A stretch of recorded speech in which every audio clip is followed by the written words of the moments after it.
Icon star Allu Arjun తో సుకుమార్ తీసిన movie Pushpa. దానికి సీక్వెల్ గా పుష్ప 2 ది రూల్ రాబోతుంది. ఆల్రెడీ క్లైమాక్స్ షూటింగ్ తో ఫిల్మ్ టీమ్ బిజీ అయింది. 2 వారాల్లో పెండింగ్ షూటింగ్ పూర్తవుతుంది. ఇలాంటి టైంలో అల్లు అర్జున్ వెనక్కి తగ్గాల్సి వచ్చిందట. తానొక్కడే కాదు, తను వేస్తున్న పాత్ర పుష్పరాజ్ కూడా వెనక్కి తగ్గాల్సి వస్తుంది.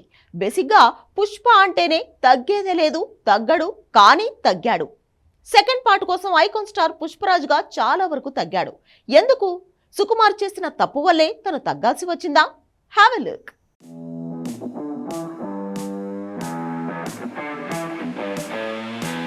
పుష్ప 2 డిసెంబర్ 6న రిలీజ్ పక్కా అన్నాడు బన్నీ. సుకుమార్ కూడా ఇదే విషయాన్ని ఓ కాంట్రవర్షియల్ మూవీ ఈవెంట్లో అనౌన్స్ చేశాడు. అంతా బానే ఉంది. పుష్ప 2 విషయంలో ఆచితూచి అడుగులేస్తూ అతి జాగ్రత్తలు తీసుకుంటున్న సుకుమార్ తనే కాదు, తనతో పాటు పుష్పరాజ్ని కూడా తగ్గించాట. బేసిక్గా పర్ఫెక్షన్లో సుకుమార్ వెనక్కి తగ్గడు, అలాంటి వాటికి సపోర్ట్ చేయడంలో ఐకాన్ స్టార్ వెనక్కి తగ్గడు. కానీ ఫస్ట్ టైం రియల్ లైఫ్లోనే కాదు, పుష్పరాజ్ పాత్రధారిగా కూడా బన్నీ తగ్గాల్సి వచ్చింది. అదే పుష్ప 2 డ్యూరేషన్ విషయంలో 1 కాదు 2 కాదు, ఏకంగా 11 నిమిషాలు తగ్గాల్సి వచ్చింది.